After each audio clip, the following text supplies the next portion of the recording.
আসসালামু আলাইকুম ওয়া রাহমাতুল্লাহি ওয়া বারাকাতুহু। আশা করি তোমরা সবাই অনেক ভালো আছো। আজকে আমরা এই ভিডিওতে আলোচনা করব ইংরেজি প্রথম পত্র দিনাজপুর বোর্ডের প্রশ্নপত্র নিয়ে এটির উত্তর করার চেষ্টা করব। তো আমাদের প্রথমে দেখতে পাচ্ছি এখানে একটি প্যাসেজ এসেছিল May Day, international works day, এখান থেকে।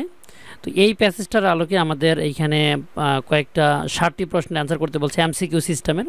প্রথমে বলছে মে ডে সিগনিফাইস, মেড দ্বারা কী বোঝানো হয়? The right of working class people, অর্থাৎ যারা শ্রমিক টাইপের লোক তাদের অধিকার সম্পর্কে মে ডে বোঝানো হয়েছে আর কি, গুরুত্ব সম্পর্কে। মে Day is observe, May data পালন করা হয় অল ওভার দ্য ওয়ার্ল্ড, সারা বিশ্বে পালন করা হয়।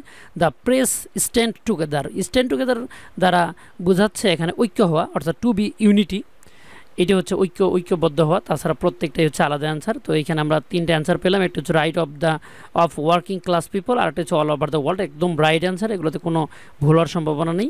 Which of the following best describe the world workers before May first, অর্থাৎ প্রথম পহেলা যে আমাদের মে আছে তার আগে তারা কীরকম ছিল আর কি, শ্রমিকরা বঞ্চিত ছিল, ডিপ্রাইভড, তারা বঞ্চিত ছিল।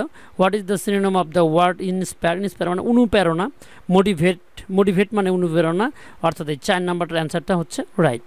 হুম does trade union represent, trade union কারা রিপ্রেজেন্ট করতো? অর্থাৎ ওয়ার্কার্সরা, এই ওয়ার্কার্স অর্থাৎ শ্রমিকরা এটা রিপ্রেজেন্ট করতো। What did the workers want to establish, তারা কি প্রতিষ্ঠা করতে চেয়েছিল? অ্যান 8 hour ওয়ার্ক ডে, অর্থাৎ দিনে 8 ঘন্টা তারা পরিশ্রম করতে চেয়েছিল। তাদের কাছে কিন্তু 14-15 ঘন্টা পর্যন্ত তাদেরকে কাজ করিয়ে নিত শ্রমিকের যে মালিকগুলো। এইটা নিয়ে আন্দোলন মূলত হয়েছিল মে ডেতে।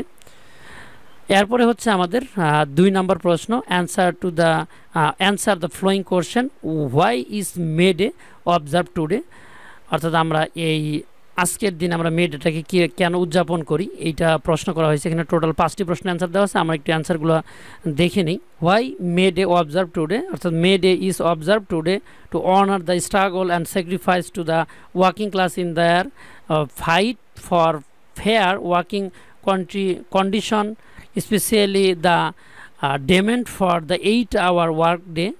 তার দ্বিতীয় প্রশ্নটা ছিল when and where was really held, অর্থাৎ মে 1 তারিখ 1886 সালে এটা শিকাগোতে ইউএসএতে প্রথম এই র্যালিটা হয়েছিল। What was the demand of the strikers, the strikers demanded an 8 hour works, মানে তাদের মানে ডিমান্ডটা কী ছিল, মানে তাদের চাওয়াটা কী ছিল? যে তারা দিনে 8 ঘন্টার বেশি পরিশ্রম করবে না, এইটাই ছিল তাদের চাওয়া। What do the event of May 1, 1886 remind, এই দিনটা আমাদের কি স্মরণ করে দেয়? অর্থাৎ এইখানে এই দিনটা স্মরণ করে দেয় যে শ্রমিকদের কি সাহস ছিল, তাদের কি ঐক্যতা ছিল, যার কারণে তারা তাদের অধিকারটা আদায় করতে পেরেছিল। নম্বরে বলছে what did the labour leader call the workers to do, how are they involved in a class. এইখানে যে আমার অ্যান্সারগুলো করা আছে এরকমই যে তোমাদের অ্যান্সার হতে হবে এমনটা নয়, একটু এদিক বেদিক হতেই পারে, তাই এটা নিয়ে মানে মন খারাপ করার কিছু নাই যে আমি এরকম করে লিখতে পারিনি কেন। তো 3 নম্বর এইখানে যে বলা আছে প্রশ্নটাতে, 3 নম্বর প্রশ্নটা ছিল read the following text and fill in the is gap, মানে এই টেক্সটটা আমাদের এখান থেকে সম্পূর্ণটা পড়তে হবে। পড়ার পরে water is all around us, এখানে অ্যারাউন্ড হবে, এইটা সম্পূর্ণ গ্যাপটা ফিলিং করতে হবে। তো দেখা যাক, এটা বেশি একটা কঠিন প্রশ্ন যে আসছে এমনটা নয়, তবে যারা ইংলিশ পারে না তাদের কাছে তো পুরোটাই কঠিন। Water is all around us মানে সারা পানি, মানে পানিগুলো আমাদেরকে চারদিক থেকে ঘিরে রেখেছে। Everything on the planet needs water to survive, it's really essential হতে পারে, ইম্পর্ট্যান্ট হতে পারে, যে কোনো একটা দিলে রাইট, টু আওয়ার লাইভস বা lives, but water is being polluted, এই পানিটা বিভিন্নভাবেই কিন্তু দূষিত হচ্ছে। এখানে টেক অ্যাকশন টু স্টপ, এখানে অ্যাকশন হতে পারে, স্টেপস হতে পারে, একটা দিলে হইলো এখানে অ্যাকশন অথবা স্টপ ওয়াটার পলিউটেড। এখানে অল ওয়াটার সোর্সেস অর্থাৎ উৎসটা, আর ইন দ্য থ্রেট হুমকির মুখে পড়েছে, তো to polluted or already polluted, অথবা অলরেডি তারা পলিউটেড হয়ে গেছে। 4 নম্বরে আমাদের একটা টেবিল থাকে, টেবিলটা খুবই মজাদার এবং সলভ করা খুব ইজি, সম্পূর্ণই আমাদের এই যে একটা প্যাসেজ দেওয়া থাকে, এই প্যাসেজের সাথে সামঞ্জস্যপূর্ণ সার্ক নিয়ে এই প্যাসেজটা করা ছিল। সার্ক কিন্তু বাংলাদেশে খুব বেশি মানে কাজ করেছিল সার্ক সম্পর্কে।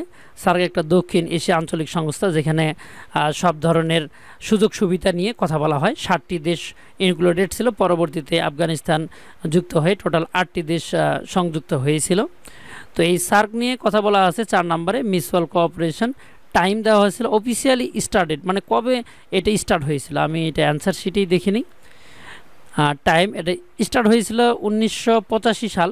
আমরা যদি একটু বাড়িয়ে বলি তাহলে 8 ডিসেম্বর 1985 এই কথাটা বলা যেতে পারে। এটা হচ্ছে আমাদের যে অফিসিয়ালি স্টার্টেড, এটা লেখা যায় who, what, event, activities, when, where. তো বাংলাদেশ ইভেন্ট বা অ্যাক্টিভিটিস, বাংলাদেশের কাজটা কী ছিল? Took the first initiative to from SAARC, সার্কের প্রথম মানে উদ্যোক্তাই ধরতে গেলে Bangladesh. Secretariat is situated in capital of Nepal. এটা পরবর্তীতে এই যে এইখানে এটা দেওয়া আছে স্পষ্টভাবে আমাদের, এই যে এখানে the secretariat of this organization of situated in the capital of Nepal. নেপালের রাজধানী কিন্তু কাঠমান্ডু।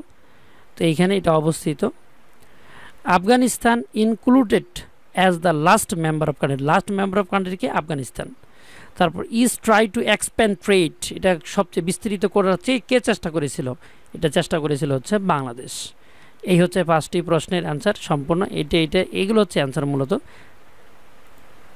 আই নাম্বার এটা 2 নাম্বার। কেউ যদি II, III, 4, 5 এইভাবে যদি লিখে দেয় জাস্ট, তারপরে রাইট অ্যান্সার, কোনো সমস্যা নাই।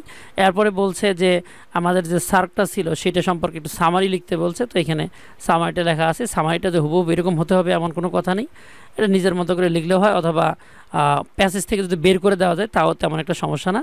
এরপরে আছে রিয়ারেন্সের মতো সোজা না, এটা রিয়ারেন্স না, এটা ম্যাচিং টেবিল। ম্যাচিং টেবিলটা যদি একটু দেখে নিই তাহলে এখানে বলছে A column, B column, C column, খুবই সোজা আসছিল। তবে সাধারণত স্টুডেন্টের জন্য একটু কষ্ট, তবে সবচেয়ে সহজ জিনিস আসছিল এখানে রিয়ারেন্স, খুব ইজি। আমরা ম্যাচিং টেবিলটা দেখার চেষ্টা করব।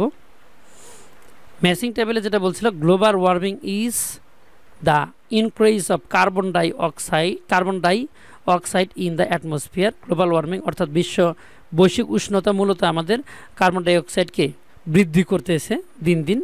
অর্থাৎ A নাম্বারের সাথে I নাম্বারের সাথে পরবর্তীতে 3I এর সাথে মিলিত হবে। The main reason of global warming is the increase of carbon dioxide in atmosphere. মানে প্রধান কারণ যেটা, সেটা হচ্ছে আমাদের কার্বন ডাই অক্সাইডটা আবহাওয়াতে বেশি বৃদ্ধি পাওয়া আর কি। আচ্ছা, many green parts of the world are turning into desert due to global warming. অর্থাৎ অনেক জায়গায় সবুজ অঞ্চল অনেক জায়গায় মরুভূমিতে পরিণত হয়ে যাচ্ছে। এটাও right. The increase are rapidly in melting in the both the poles of the global warming. Global ওয়ার্মিংয়ের কারণে কিন্তু 2 মেরুই গলে যাচ্ছে, দক্ষিণ মেরু এবং উত্তর মেরু প্রতিনিয়ত গলে যাচ্ছে। দ্য সি লেভেল মানে সমুদ্রের উচ্চতা দিন দিন বেড়েই যাচ্ছে এবং নিম্নভূমিগুলো সমুদ্রের নিচে অর্থাৎ পানির নিচে তলিয়ে যাচ্ছে। এই 5টা যে অ্যান্সার দেওয়া আছে একদমই রাইট, কোনো ধরনের ফলস নাই। যদি এর ব্যতিক্রম তোমরা করে থাকো তাহলে সেটা নিশ্চিত রূপে ভুল।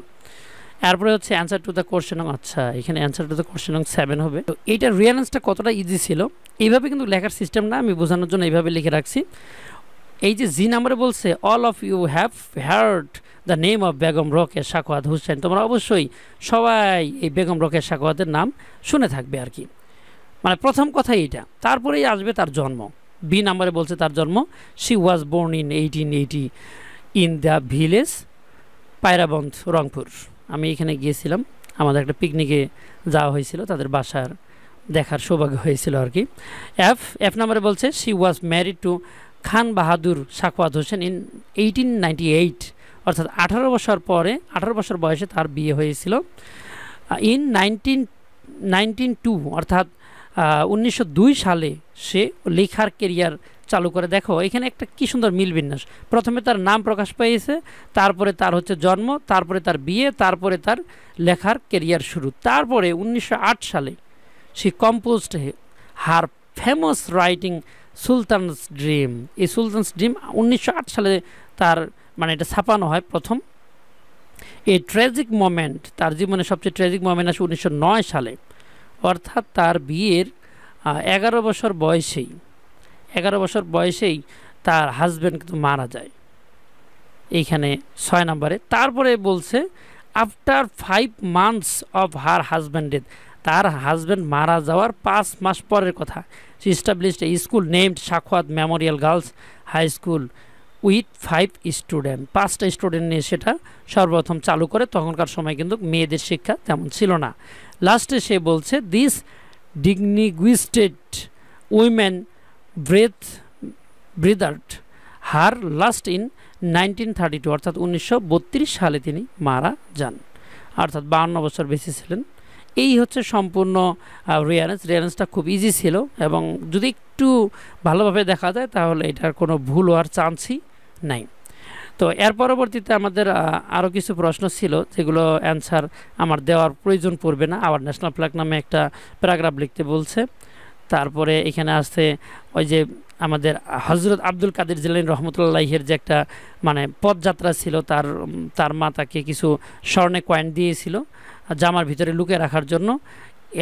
কিন্তু সে যখন ডাকাতের হাতে ধরা পড়ে তখন সে বলছিল যে ওকে যখন জিজ্ঞেস করছে তোমার হাতে কী আছে, সে বইগুলো এবং স্বর্ণের কয়েনগুলো দেখাই দিয়েছিল, যেখানে ডাকাত বুঝতেই পারতো না যে এখানে কয়েনগুলো লুকানো ছিল। এটা খুবই একটা ভালো গল্পটা অনেক আগে এসেছিল, এই জন্য হয়তো অনেকেই এই গল্পটা না পড়ে থাকবে।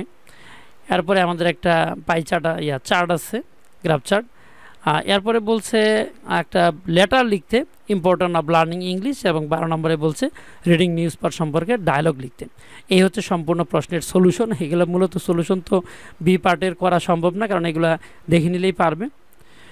আশা করি ভিডিওটি ভালো লেগেছে। ভালো লাগলে লাইক করে পাশে শেয়ার করে দিয়ে বন্ধুদের মাঝে, নতুন হয়ে থাকলে সাবস্ক্রাইব করে পাশের বেল আইকন বাজিয়ে দাও। ভালো থাকো, সুস্থ থাকো, দেখা হবে নেক্সট ভিডিও।